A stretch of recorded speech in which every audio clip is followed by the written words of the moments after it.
If you're a hardworking professional struggling to reach financial freedom, I would like to help you out as much as I can in a free 15-minute strategy call. When I started investing in real estate in 2009, there were no resources for high-paid W-2 workers like myself. I wish someone who knew what to do and had the same pedigree as me told me what to do at the starting line.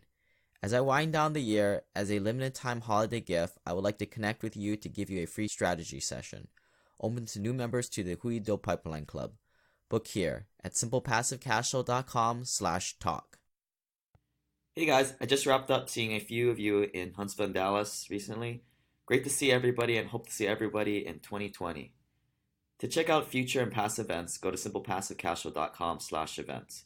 Now this podcast is going to be a replay of a webinar we did for the Hui Deal Pipeline Club recently, talking about infinite banking, where I brought on my buddy Chris Miles back. If you're more of a visual person and in this case want to see the side-by-side numbers of two policies and fee structure, subscribe to our YouTube channel where we will be giving away a free eCourse subscription for YouTube subscribers there. I'll also post this webinar at my banking info page at simplepassivecashflow.com/banking. And if you would like to see how I use this strategy to manage my liquidity to invest in deals, go to simplepassivecashflow.com/ofun. Aloha. This is a story about a dude named Lane. And one day he went to try to rent them out, and then he became one real investor man. The last 3 years, I use it as a way to store short-term and medium-term liquidity as I wait for a syndication deal to come out. I make a nice little yield doing it. It's tax favorable and it's off the table of litigators. Chris and I are very different, right? Like we explain things very differently. So hopefully, if I've explained it before, maybe you didn't quite understand it. Hopefully Chris can explain it in a different way.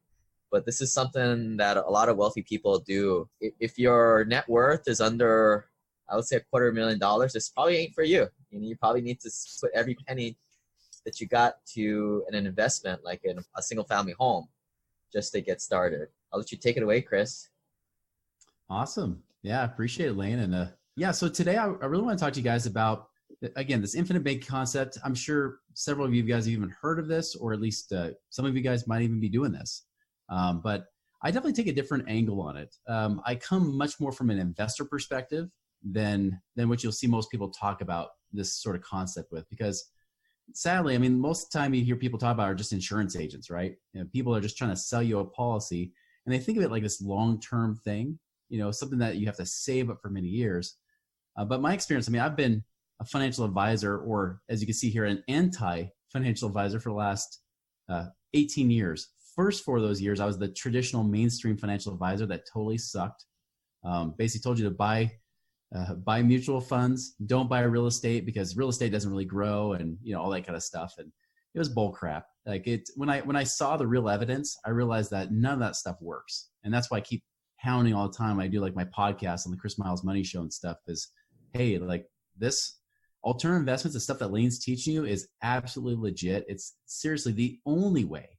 When I've run the numbers, really honestly, it's the only way you're going to be able to have any hope of retirement or financial freedom. You can't get it from saving in 401ks and mutual funds. So in 2006, I actually left that industry. I was like, I'm done. I will never teach about money again. I'm out of here. I'll just teach ballroom dancing and I'll do mortgages. So I did that for a time, but I was able to retire myself in 2006. Now I was 28 years old.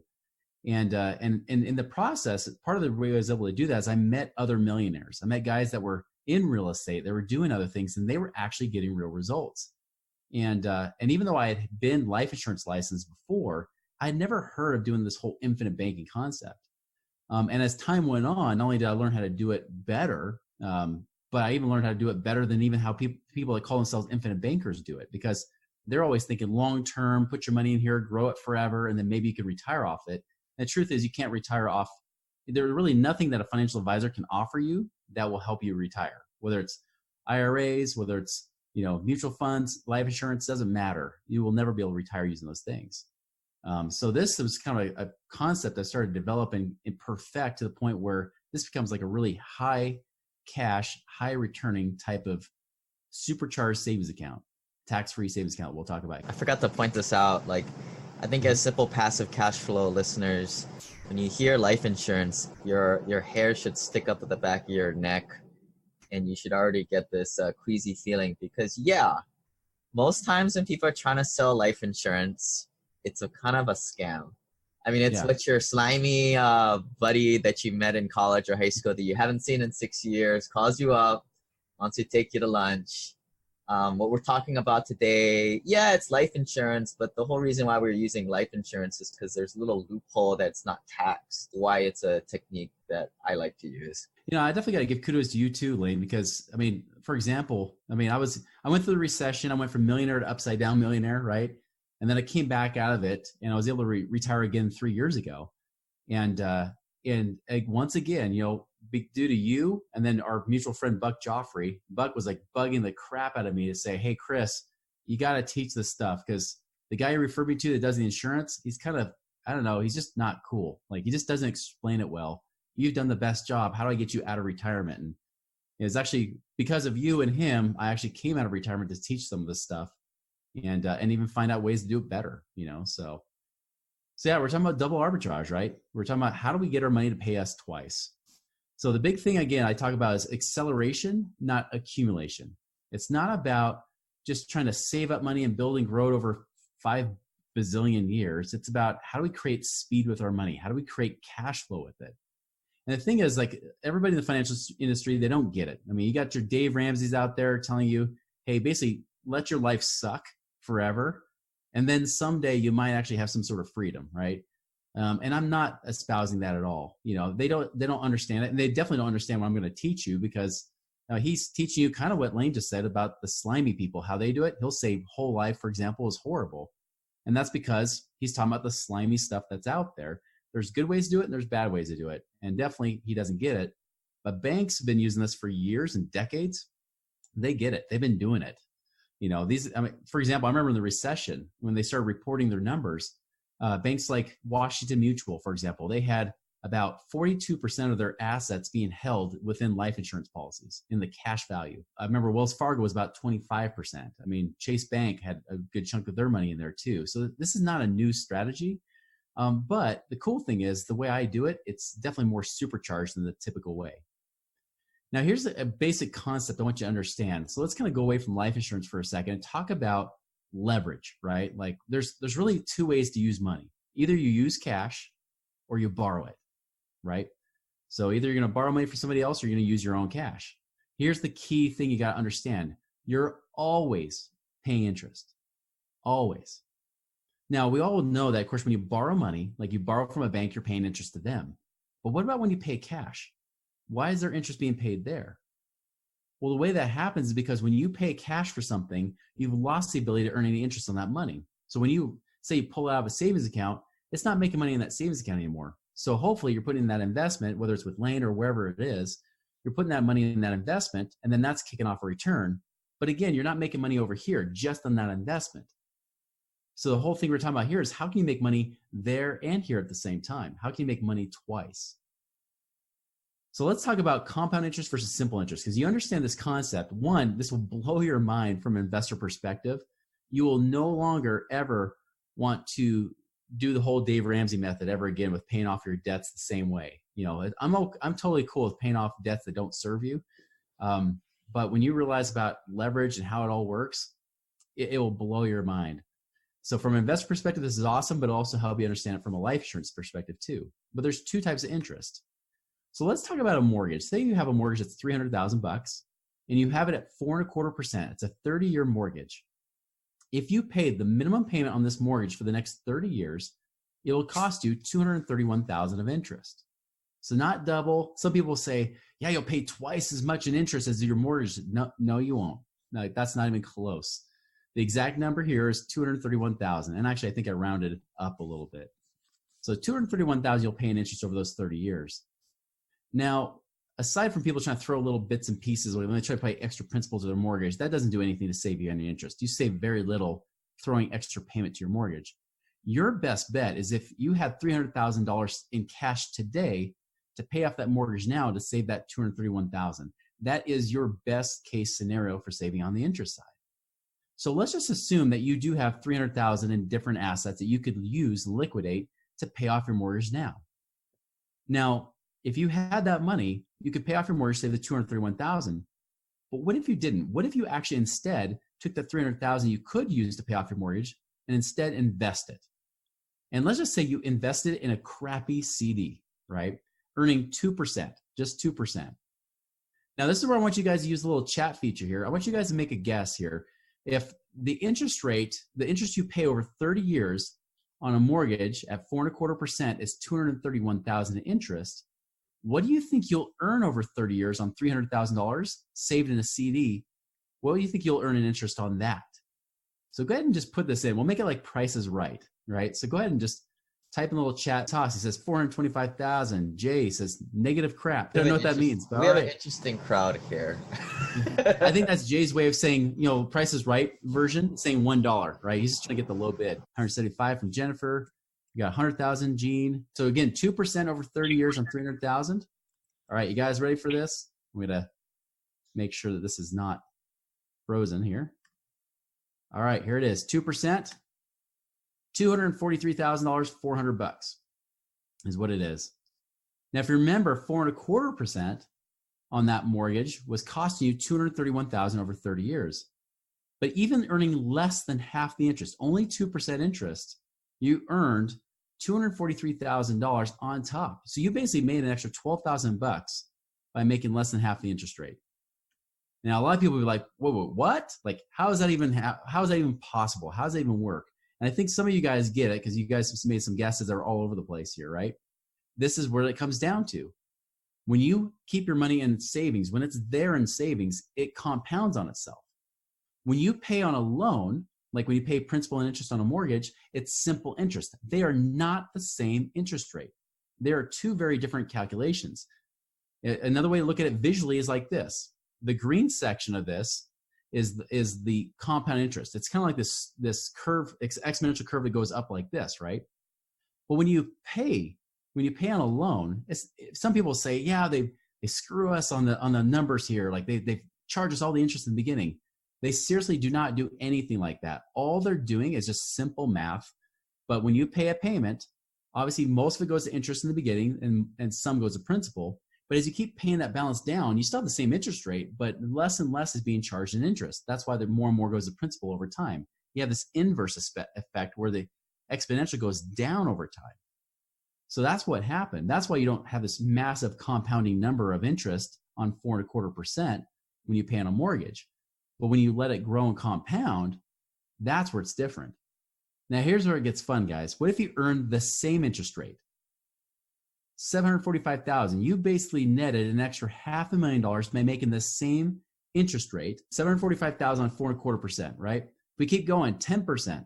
So I know, Lane, you try to get things that give you an IRR above this even. But think of this, even just $300,000 in 30 years, 10% compounded makes you about $5 million. At 15%, almost $20 million. Do you really think you give a crap about the $231,000 that you pay anymore if you could be making about $20 million off that money? Why wouldn't we want to leverage as much as we can from the bank? Which, by the way, this is what I try to do, especially when it's cheap money, is I rather leverage the bank as much as I can, and then I use cash for the things I can't leverage the bank for, right? So even if you get nothing else out of this, just knowing that how you use your money, how paying cash for things can actually create a greater loss opportunity cost than anything. Because if you pay that mortgage off, you just lost about $20 million of interest. This is the argument where people are saying, well, if you buy a house and that house appreciates 3% every year, which it doesn't, but you compare it to what if you invested it at a 10, 15, 20% IR. This is what you compare it to. So you need to think like an investor and think in terms of opportunity loss costs. That's exactly it. Like when I was a financial advisor, the traditional mainstream guy, I remember I'd show the charts, right? The charts that showed the stock market graph compared to inflation, compared to real estate prices. I'd say, well, look at real estate. If they ask me about real estate, I'd say, well, look at that. It's barely keeping up with inflation. It sucks. Look at the stock market, all over the place. It's bipolar, right? But hey, it's averaged since 2000 BC, 10 or 12% returns, which is not true. The stock market's only averaged a real rate of return of 7.5% over the last 30 years. But when you look at averages, you can kind of manipulate the numbers a little bit. So, but even then, heck, even if you did happen to average 7.5%, point still is, yes, you can make way more than the debt you're paying.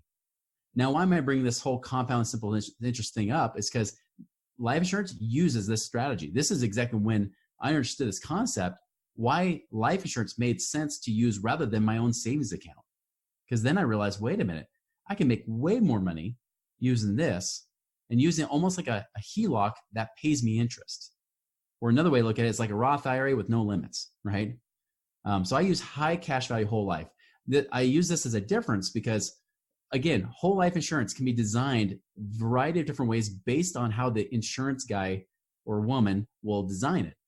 I go for the max cash ROI possible in a policy that allows you to be able to have quickest access to money to go and invest it, because that is the only way to create freedom, is be able to invest that in other places. But by using life insurance versus a savings account, now we get a different story, because when I borrow from a life insurance policy, now really what I'm doing is I'm borrowing from the insurance company. The money's still in there growing and compounding the full amount. While I'm borrowing from the insurance company at a certain interest rate, I'm getting paid. Whereas savings, if I withdraw from savings, I've lost the ability to earn interest, and then I have to creep it up slowly over time by adding more money into it, and then I earn almost no interest. And I'll kind of show you what that looks like with the numbers here in a second. So I call it my supercharged savings account, right? It's my supercharged tax-free savings account.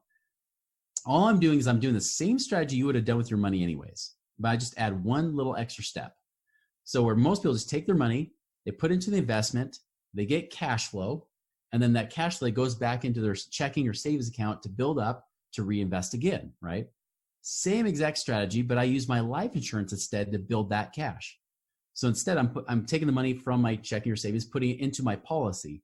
Now, granted, that if there's ever a negative with this, is that in those first 2 years, there are costs to that insurance. You'll see a net cost to your money. Nice thing is, after year 3 on, there's essentially zero net cost of your insurance. You make more in dividends than what it cost you. So it feels like it's free insurance at that point. But those first 2 years, there's some costs coming out. Usually in the first year, the most expensive year, I can get at least 75% of cash in there, while 25% is going to insurance costs. So I put money into the policy. I then take a loan from the insurance company. I can take a withdrawal too, just like a savings account, but I'm going to do it as a loan because I want that compound interest working for me. So I take it as a loan from the insurance company. It's a separate loan. There's no minimum monthly payment. So it's not like a HELOC where, say you go do a real estate project, it takes 6 months before you get paid into cash on it. You're going to have those issues of that, of having to make payments while you're earning no money. You don't have that issue here. They'll charge you interest, but there's no minimum monthly payments required. In fact, there's not even a balloon payment required on this until your death. So your death is the deadline to pay off the loan, which they just take out of your death benefit anyways. I'm super excited about a new program I'm rolling out that's going to reinvent scammy real estate education programs. So excited, like Marie Kondo cleaning stuff up excited. Announcing my new mastermind program, which consists of a closed member site with 27 packed weeks of content, plus bi-weekly group video conference calls to ask whatever. Half of the calls will be centered around granular investing tactics, and the other half will be holistic wealth building strategies that I have learned from the wealthy. That's 25 plus hours of group coaching and masterminding, and a secret Facebook group too. I know what you're thinking, not another flippin' Facebook group. Well, this one's gonna be different, more intimate, exclusive, and no cheapskates or shady vendors in it. I've been coaching individual clients over the past couple years, and I figured out what you guys need and a way to provide it in a cost-effective way. Learn more, go to simplepassivecashflow.com/journey and join before the first cohort fills up and the introductory pricing goes away. So anyways, I borrow from the insurance company. They give me a loan about 5%. I use that and create arbitrage that money. I go and invest it. The cash flow from that I use to pay back towards the line of credit they gave me. And as I do that, that's where that simple interest effect comes in, because as I'm paying down more than interest, then I'm actually paying down that loan and actually freeing up more cash to use again. Kind of like what you do with a 401k, but the difference is a 401k is that you can only have one loan at a time. With life insurance, I can have dozens of loans out at the same time. It doesn't matter. It's all based on balances. I can borrow 95% of whatever cash is in my policy. I can borrow and use however the heck I want. So that's the basic concept around it. By the way, it's also at the same time, like I said, because I'm borrowing from the insurance company, the full amount of money is in there earning dividends. So say, for example, you've got $100,000, you borrow $50,000 out of it. If you were to just withdraw $50,000 from savings, you're only earning interest on $50,000 bucks. But in life insurance, I'm earning interest on the full $100,000. Now there's the interest being charged against me. By the way, here's the myth. This is the key myth. I think somebody even had this question from before this webinar here. But some people think, well, I'm just paying myself back interest, right? So I should just leverage this and just pay myself back interest. That is false. You do not pay yourself back interest. This is a line of credit. Just like with any bank, you are paying interest to an institution at 5%, it's a low rate, but you are paying them interest. So it's not paying yourself interest like some of the people out there will try to teach you to sell you on this crap. That's not true. The truth is, even with this whole situation, you still come out way farther ahead, right? So just so you know, you do not pay yourself interest. You just pay back however much money you want. You pay at least interest-only payments. You keep it as simple interest. It doesn't compound against you. And that's where you win, because you're earning those tax-free dividends at the same time while you're making money on your investments and cycling it through. Chris, when you're borrowing from your 401k and you're paying, they say paying yourself interest, is that really paying yourself interest, or is that? No, they'll pay you interest on the money that's being borrowed. They'll pay like a set interest rate or whatever. When you're borrowing against your 401k loan and you have to pay interest, are you paying that to yourself? Is that true in the sense, or? Technically, yes. Like they'll kind of like credit back the interest to you is what happens. So they charge you interest and then credit it back as you're paying it back in. Right. So yeah, it's kind of like universal life insurance. It's like you kind of credit back, but it's not really. It's like becomes almost like a 0% loan in a sense when you factor it all in. Okay. So key points here. It's tax free. So this money you put in with after tax dollars, just like a Roth IRA, it grows tax free and it can come out tax free. So that's one key point. Number two, I think is really important. It's protected from creditors and lawsuits. In most states, there is no limitation to the amount of protection that's in here.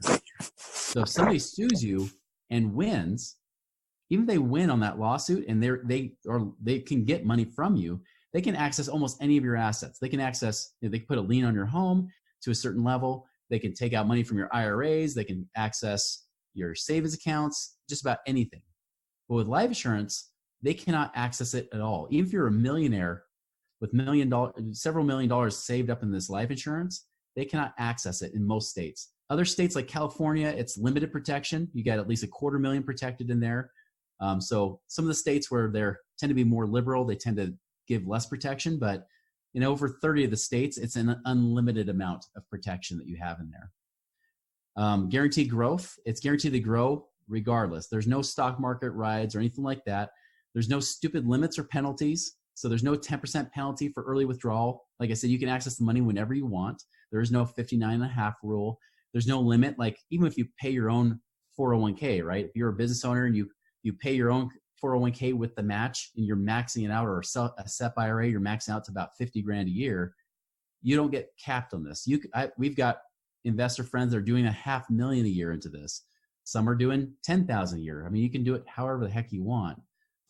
Plus, by the way, just as an extra bonus, I build it with flexibility. So you have a max, but you also have a minimum. So there's like a window, a space you can do.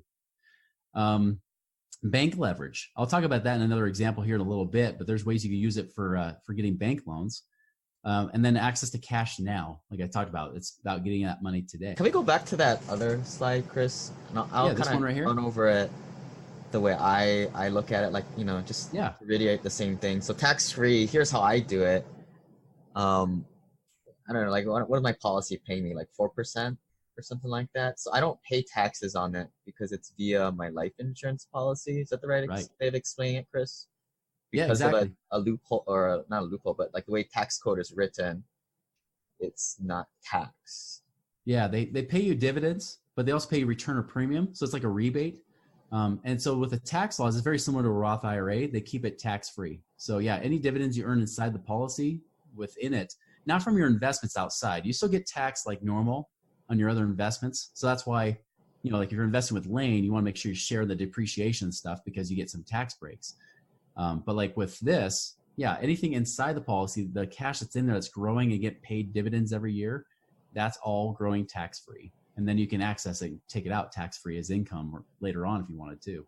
Yeah, and then the second point there, guarantee or protected from creditors' lawsuits. That's very similar to how we all sort of know the 401k is sort of pretty much off the table in terms of litigation.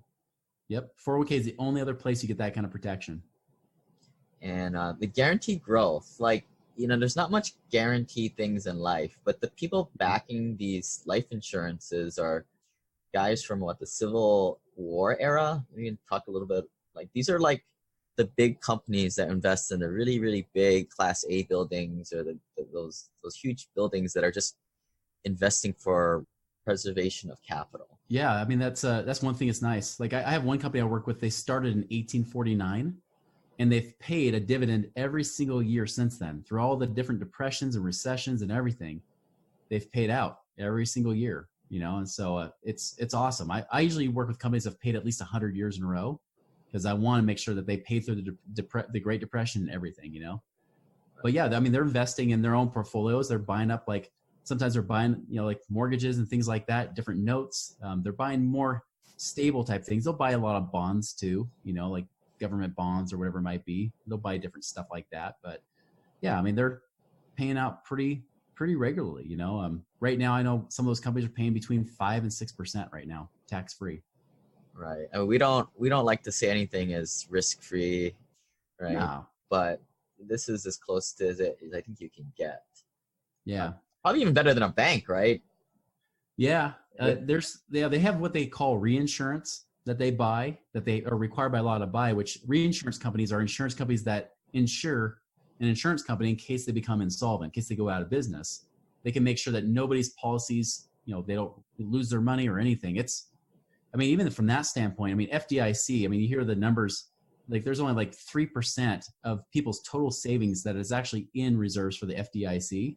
So if banks started to shut down like they did in the Great Depression, we'd all be in trouble, right? We would have a hard time getting our money back. Where with this, it's guaranteed that even if a company shuts down, the reinsurance companies ensure that either another company can come in and buy them up and your policies stay in force, nothing changes, or at least they'll pay out the money to you. So there's I would say better guarantees than even a typical savings account. Yeah. And then the last point there, the access to cash now. So if I put in $50,000, there's some money that goes to fees right away, but there's a big chunk of that money that I'm going to take out possibly the next day or next few days to go invest in other things. Because I don't want my money just to sit in here and make 4%. I want to make my 4% here and take it somewhere else and maybe stick it in, something like HV and double that on. Yeah, you get the double dip, right? So exactly. Yeah, AHP is a great example. I've had lots of clients that do that same strategy. They're like, hey, I get that guaranteed return, boom, make my money on it, right? Yeah, it's great. And again, you want to keep those fees low, and that's about as low as I can get them. It's usually about 25%, give or take. Some more, some less, depending on the situation. But that's the first year. So, like you said, $50,000. You put it in there, you usually can have access right away to about $37,000. After the cool thing is, for the third year, if you put in $50,000, even that third year, you pretty much have access to $50,000. It's pretty great. So here I use a real example. I use some turnkey properties. I took a turnkey provider. I said, hey, let's use a real estate example for, comparing savings to using your life insurance, right? So just looking at apples to apples here. So this one is just saying, hey, if you had 100,000 savings, you liquidated 95,000 to go invest, buy a single family home and a duplex, the cash flow is 1,070 a month net, right? Versus having 100,000 in your life insurance, borrowing the 95,000 from the insurance company, so your full 100,000 still making money, and you're also taking the cash flow and taking it to pay down your line of credit. So I compared the two. I said, all right, after 9 years, what does it look like? You use your savings account, making 0.2%, by the way, and of course you get taxed on that 0.2, point nothing percent, after 9 years, you got about 128,000 that cash flow built it back up to. So that's almost like getting a total of about 1.3% ROI. So really you just made like $1,500 in interest over those 9 years with that money. Now on the flip side, the life insurance side, after 9 years, I use my own insurance policy just to use it as an example. 178,000 I had after the same 9 years, flowing that money back in and not contributing anymore, just using this simply as the money of flowing the money back through, which is almost like getting on a savings account, like an 8% per year ROI on my savings account. So if you can find an 8% per year savings account that you get taxed on, and you can store money and then use it to funnel money in and out, cool. This is what I use instead, because I know I will never get 8% on a savings account unless we have astronomically just ridiculous rates. So again, that net profit is about 50 grand difference just over those 5 years. Now think about that. That's 95,000 I used to invest to make an extra 50,000 profit. That's over a 50% more rate of return on my money over those 9 years, just by using a different type of savings vehicle in that place. And so again, same thing, using that money, flowing it back through, money's flowing in and out. Again, you earn dividends and you're still having your cash flowing investments. So that's how you make money twice. Now, I know, Lane, this was a specific request from you. You wanted to see, okay, Chris, I want to see you compare with like other infinite bankers versus what you do. I want to compare with IULs and all that kind of stuff, because I get a lot of questions on that as well.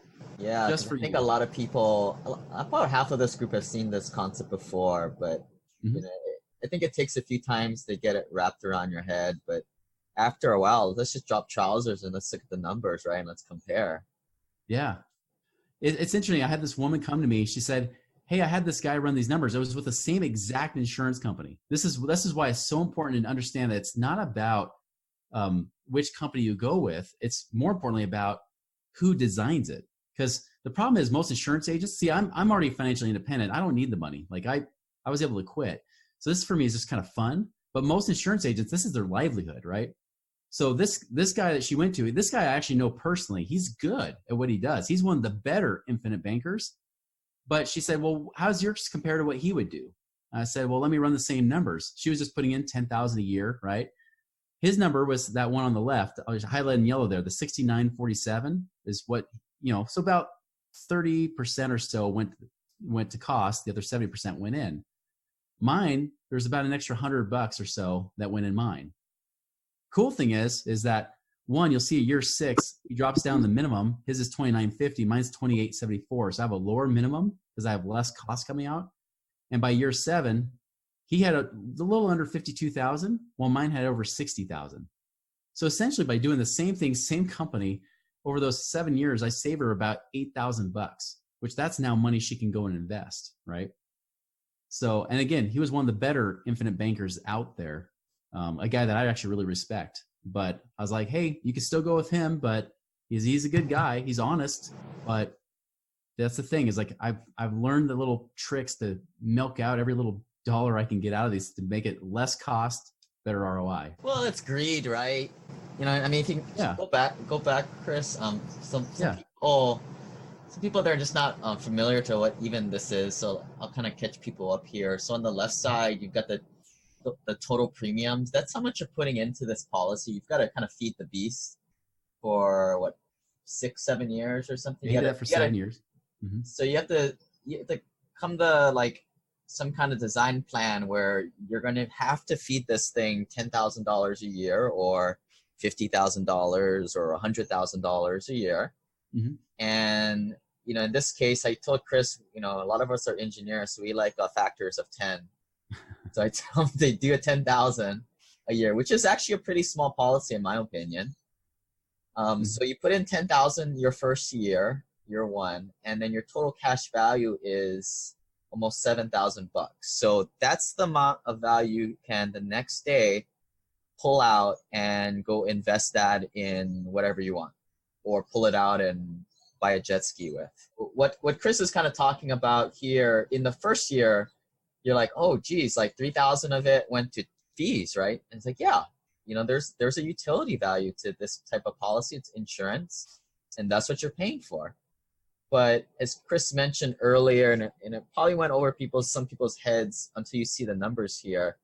If you look at the fees are kind of going down. By the year 3, your fees are what, about 90% or so? Well, it's zero. It's actually, you'll see it's a net positive. That change in CV, less premium outlay, right there, the far right. It's making $436. Okay.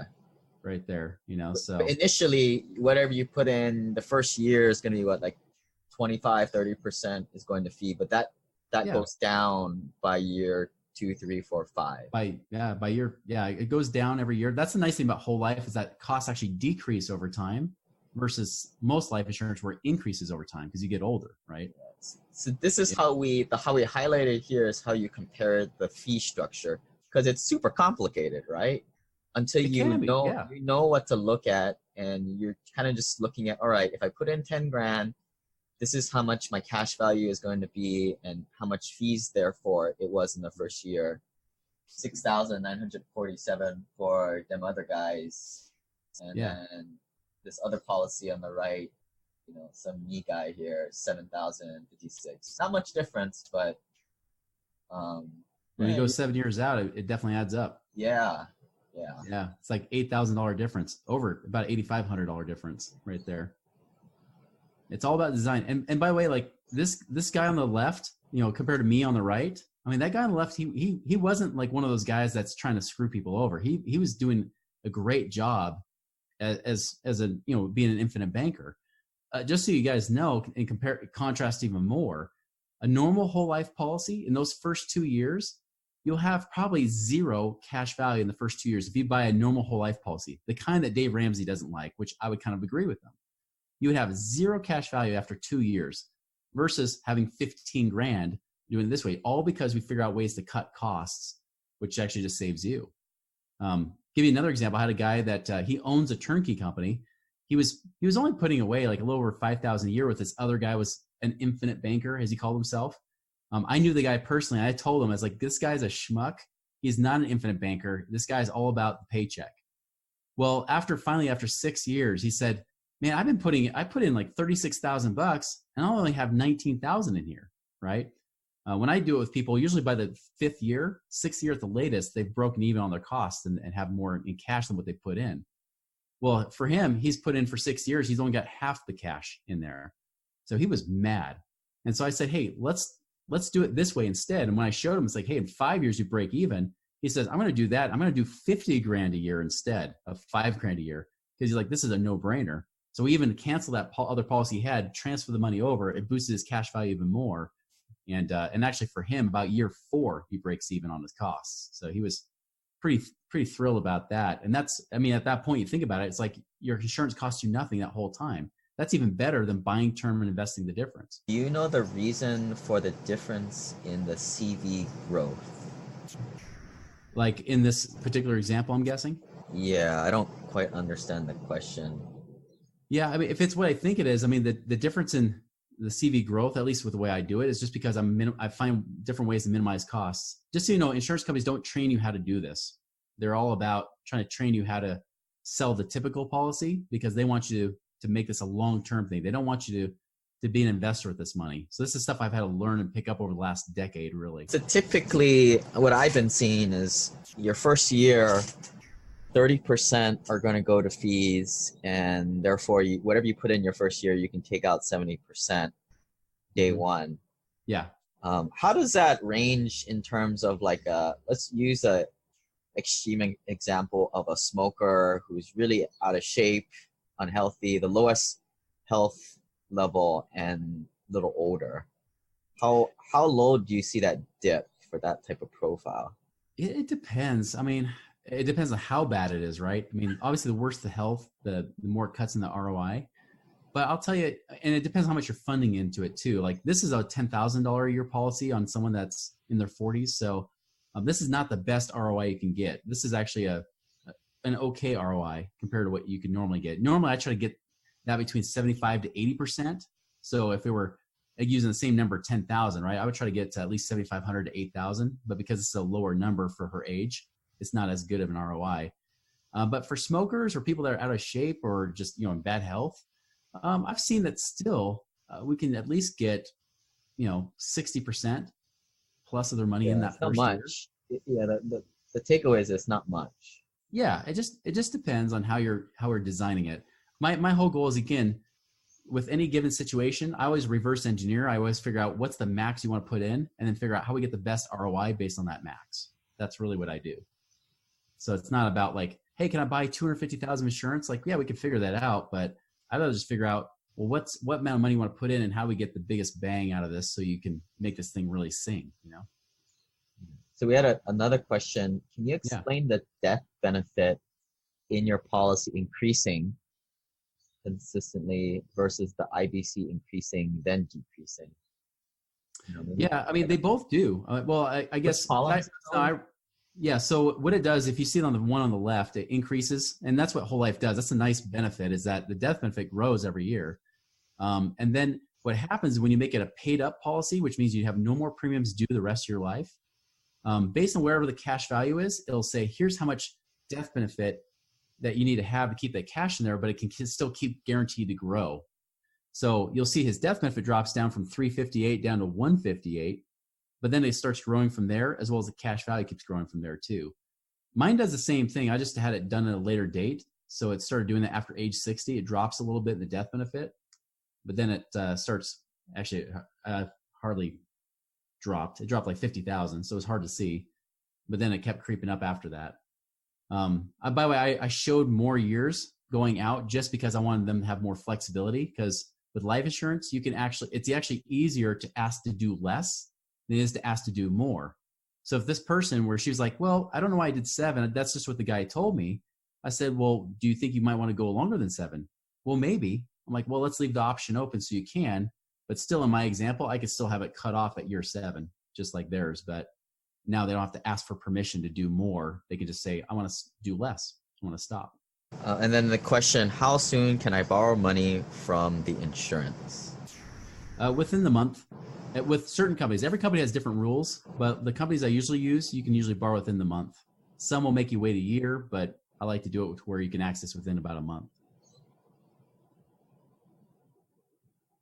Another quick question, can you borrow up to your cash value throughout the life of the policy?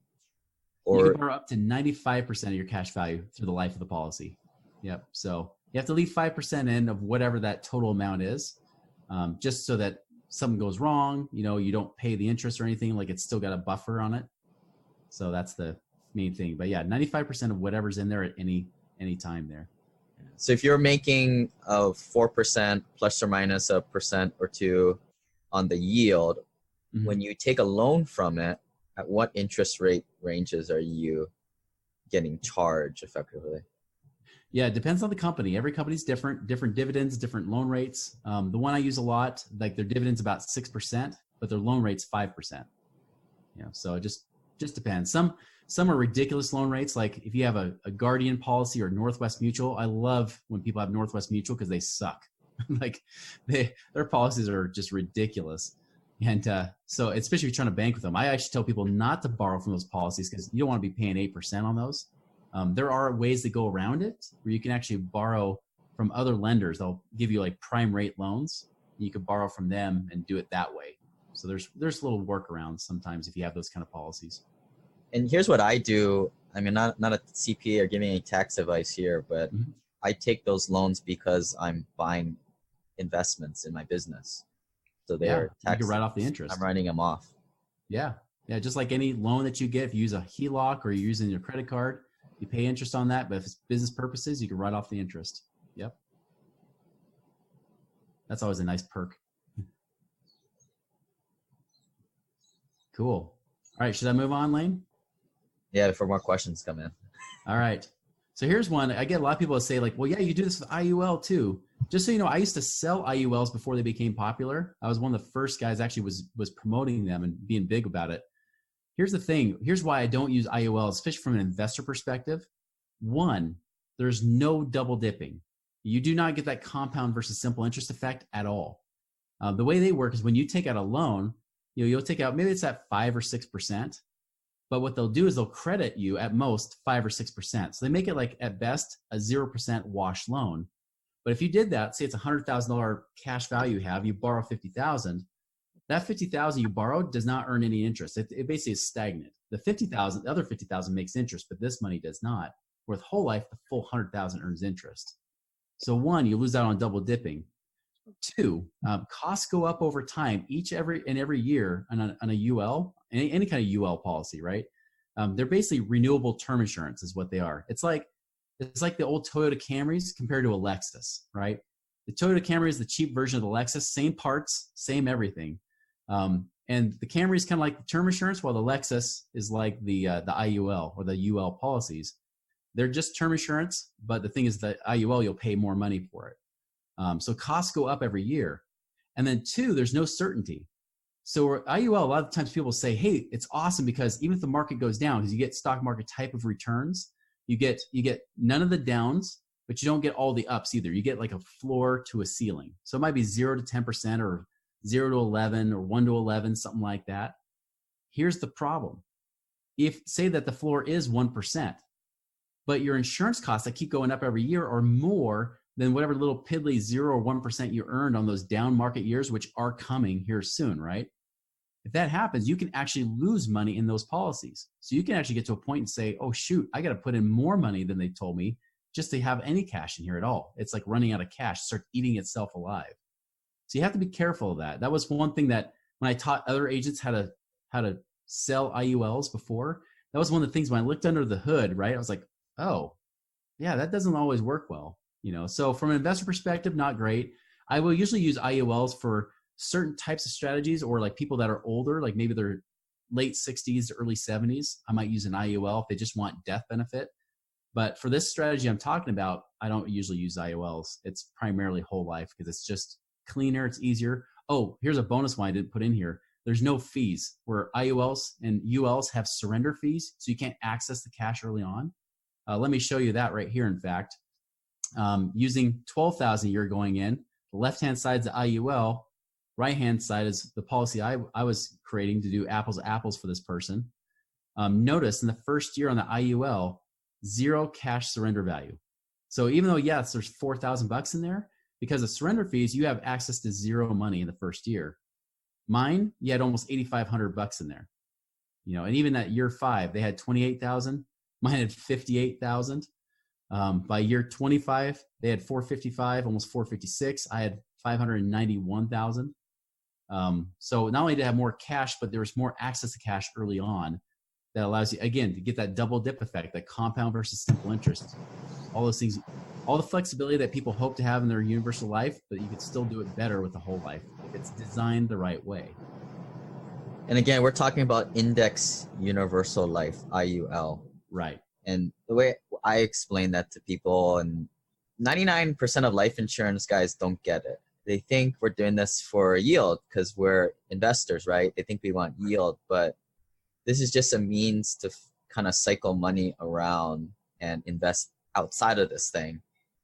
IULs do have higher yields than the whole life policy, but you're giving up the liquidity component to be able to pull that cash value out and invest something that, probably 4, 5, 6x's the IUL rate of return. And the problem with the IUL, once I looked under the hood, they may not get the better return anyways. They might get a less return. There's a possibility you could get a better return if you time the market just right. Like if you got one in the last 10 years, you're thinking you're awesome, right? But that's just not because of you. It's because the market did well. But when the market corrects, or when it would have done like what it did in the 2000s, the first decade there, IUL sucked. Like they just did not produce returns. You were glad you didn't lose money in the market necessarily, like a VUL, a variable universal life, where you get all the ups and downs. But still, compared to the whole life policies, they were still doing worse than the whole life policies were. It's only been the last 10 years they've done better. And that's why they got more popular again, because you get all these new insurance agents in the last 10 years thinking the market only goes up, so that's the problem. So now who's this not for?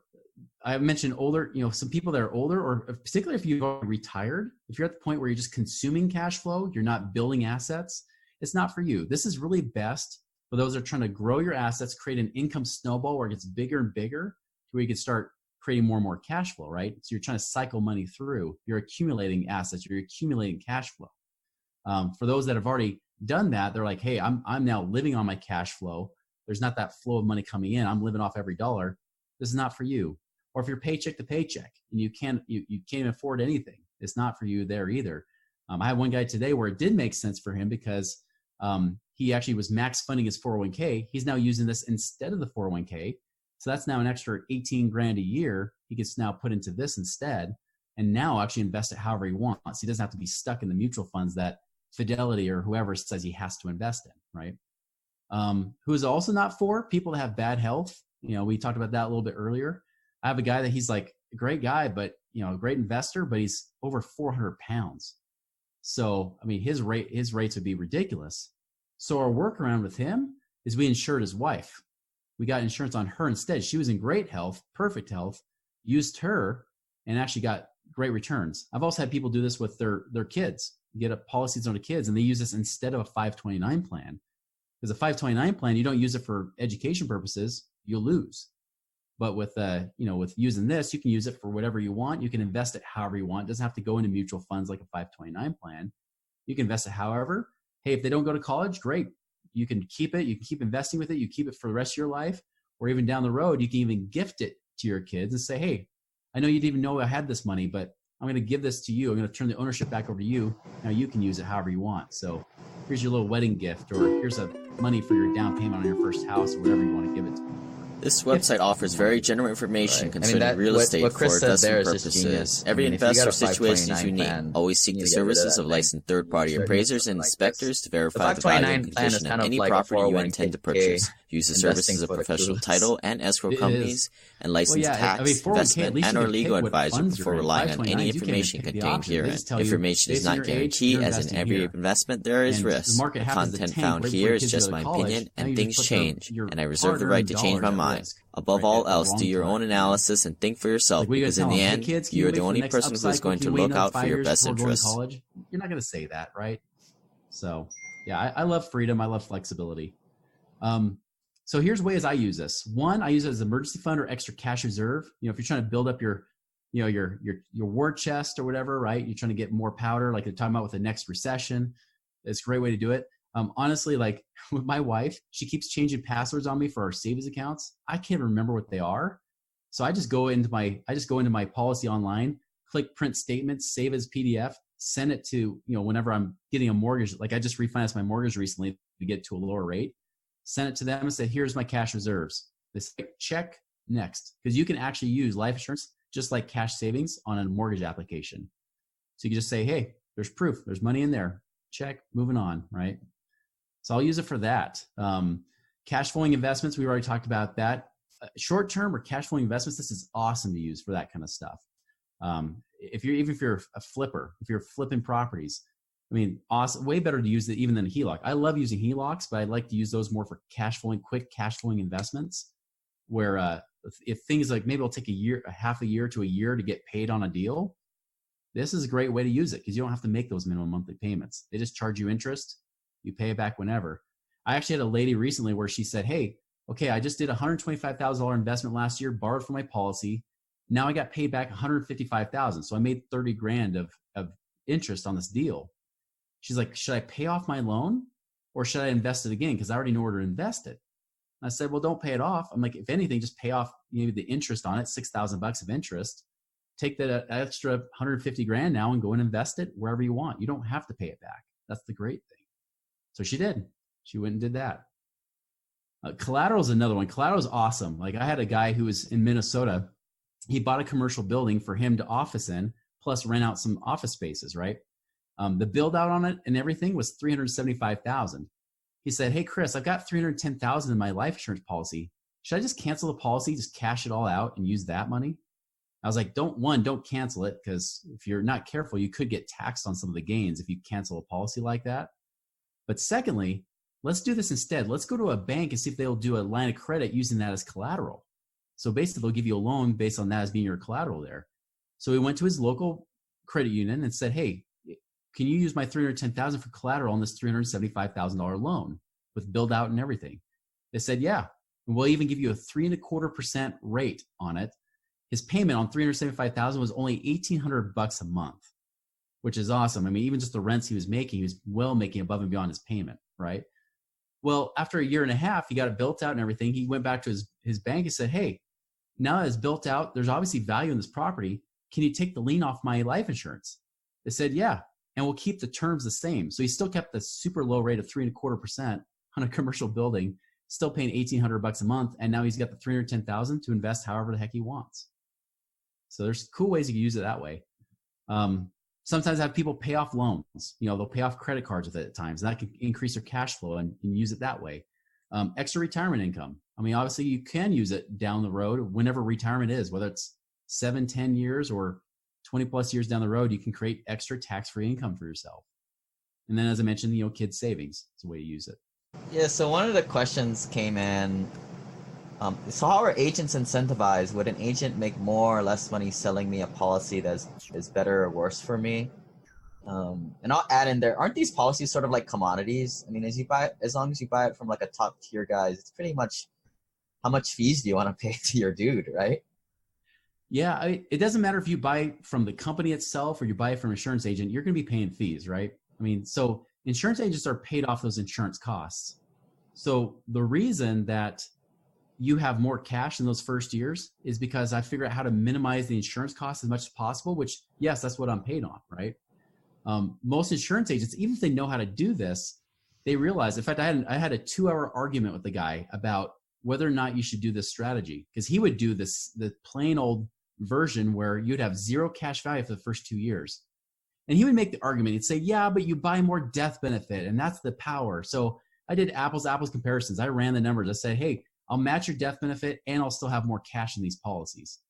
And finally, after this debate back and forth, the only reason it came down to was, Chris, I just can't afford to cut my commissions like that. I was like, dude, that is the wrong answer. I can't believe I sent you referrals.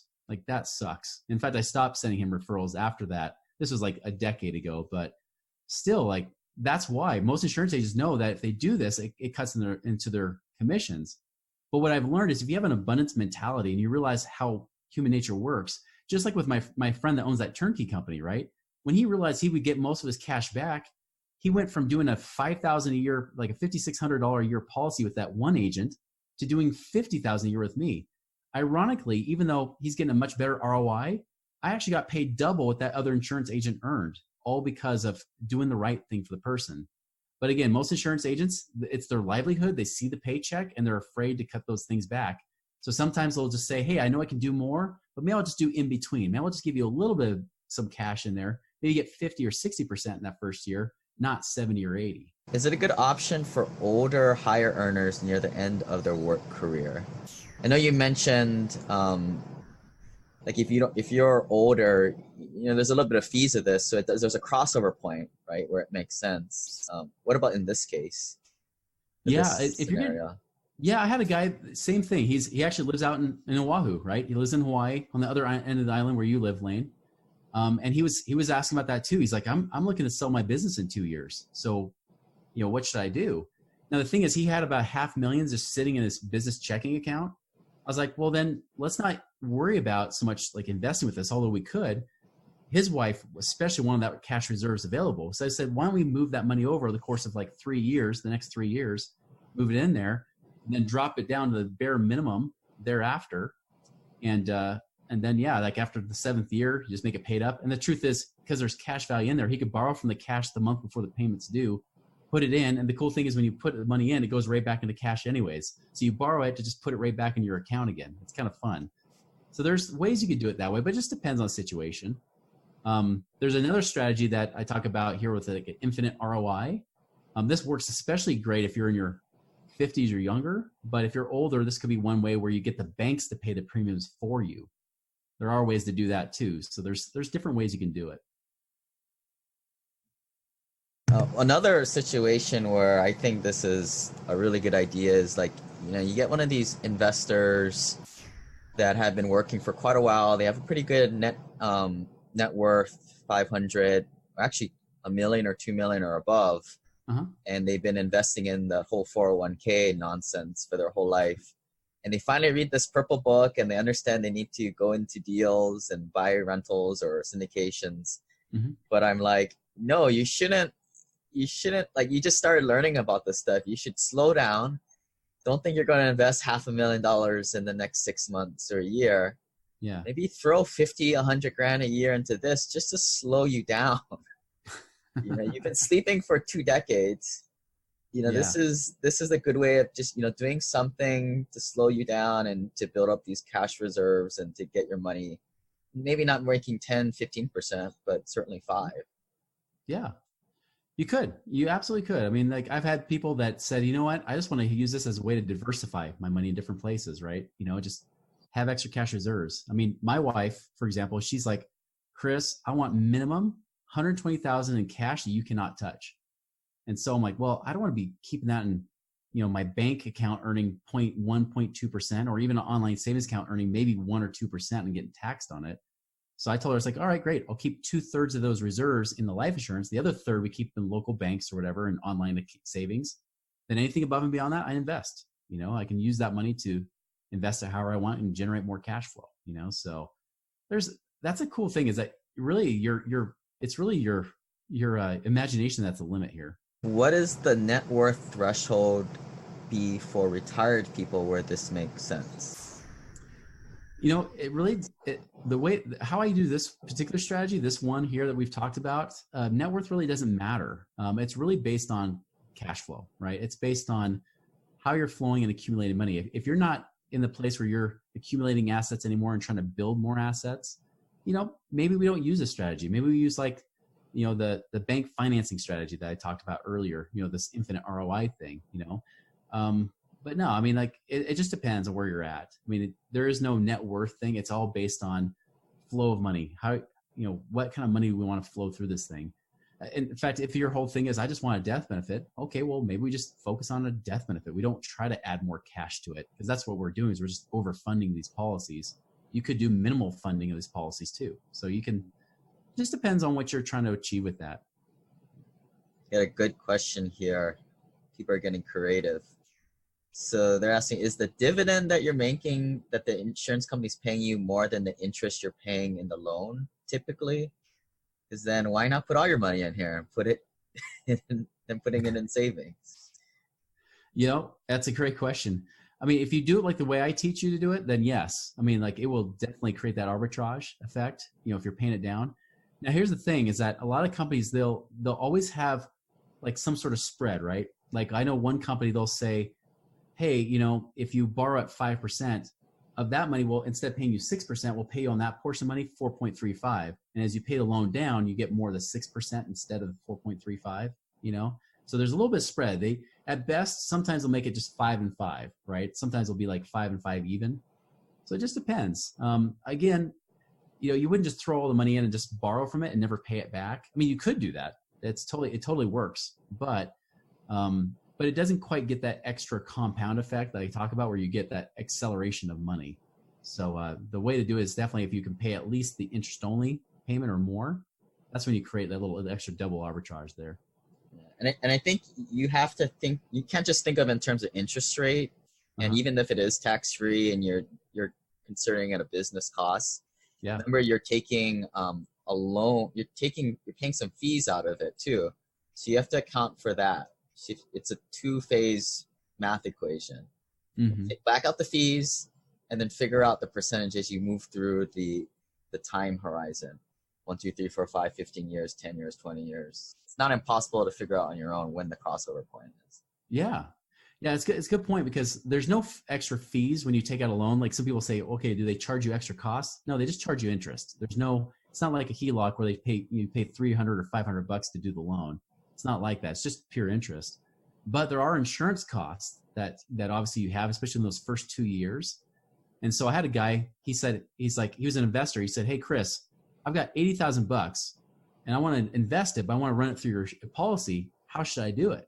How should I structure it? And I said, well, how much of the money are you trying to invest with, and how soon? He said, well, in the next 2 months, I'll need 70,000 of that 80,000.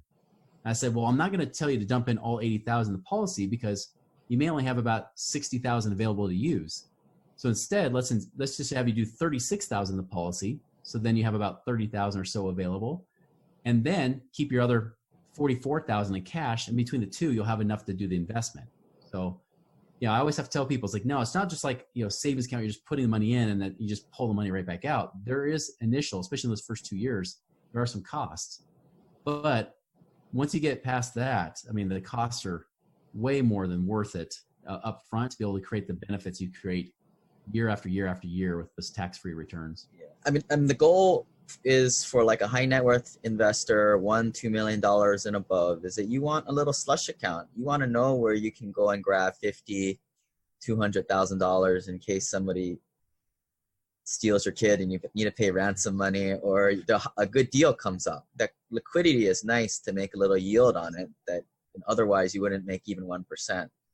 And it's a good benefit to have that. Obviously, there's a cost to that, right? So you have to weigh their costs. Everybody is a little different. If you guys have any more questions, type it into the chat now. Pretty much at the end of our time right now. I don't want to cut too much in your guys' networking time and stuff.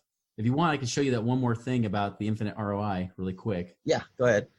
So yeah, this is, like I mentioned, like bank actually financing it for you. The bank does it all for you that way. Now, here's the prerequisite. You have to have a net worth of at least $2.5 million.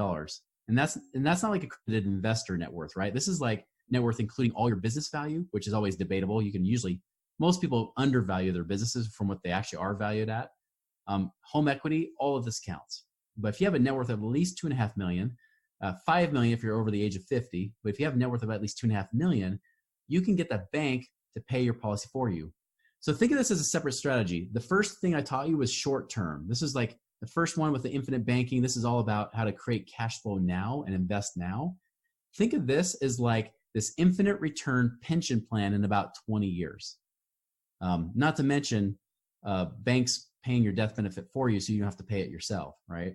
This is great for legacy planning too, even if you're older.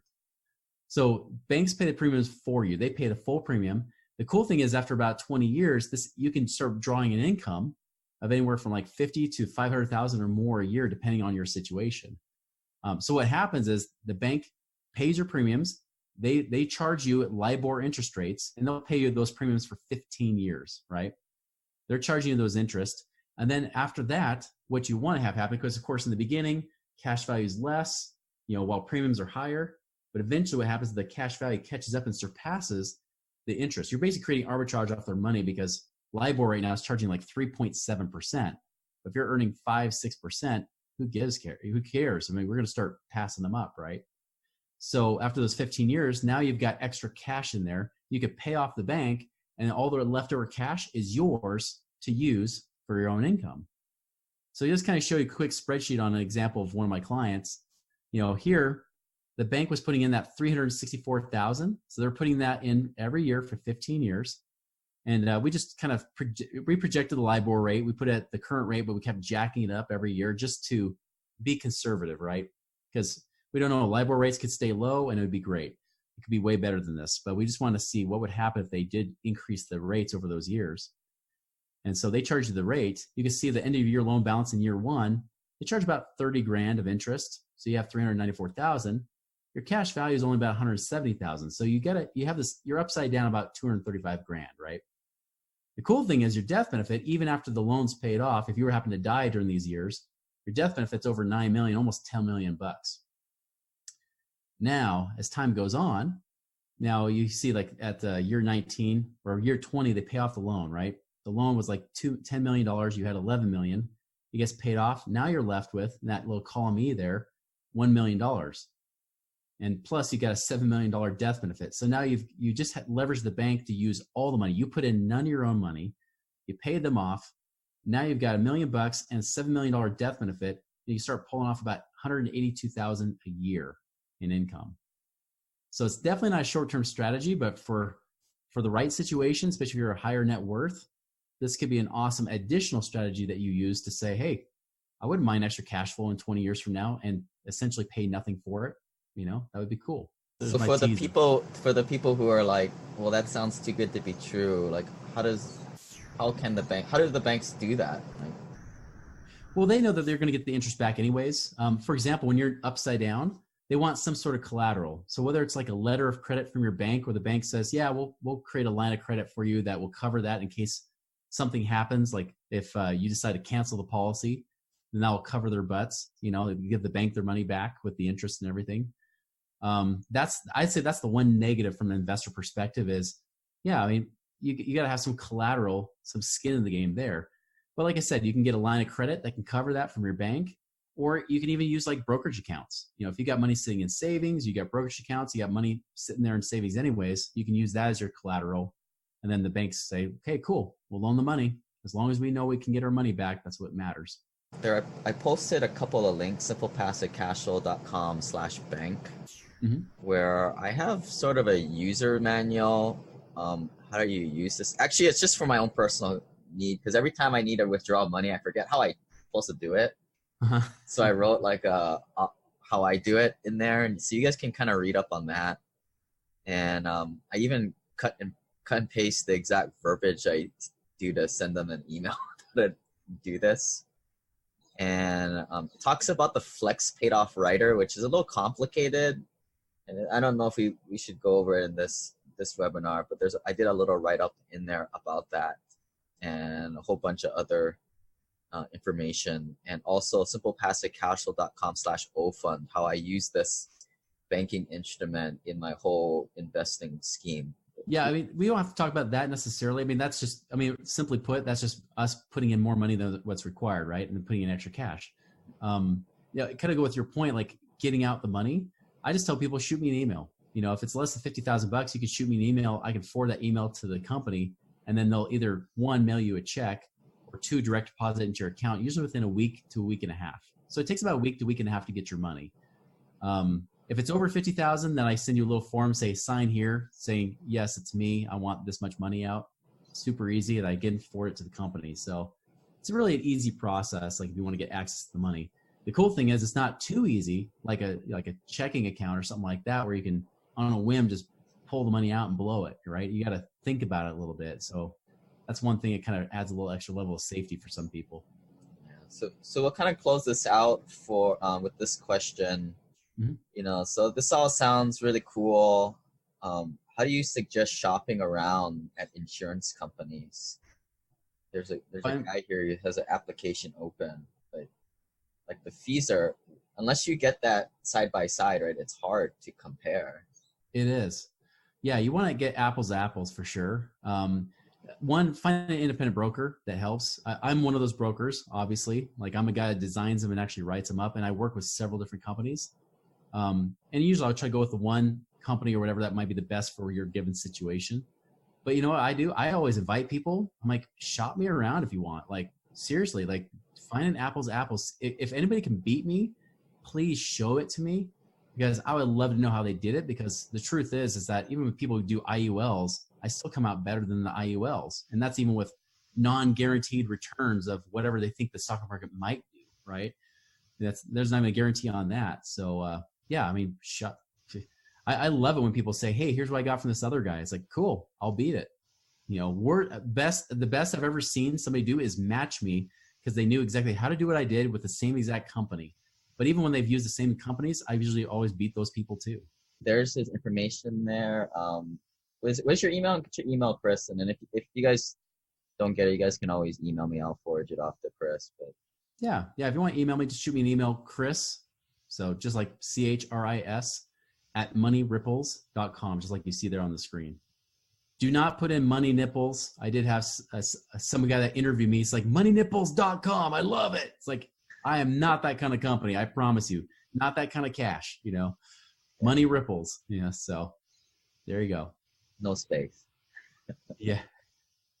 All right. So this, we're going to take a networking break. So I'm going to split you guys up magically into 6 groups. And this is the freeform area where I'm going to set the clock for about 7 minutes so you guys can chit chat a little bit. Your network is your net worth. We do this on our mastermind calls. So if you guys are interested in joining the mastermind, go to simplepassivecashflow.com/journey.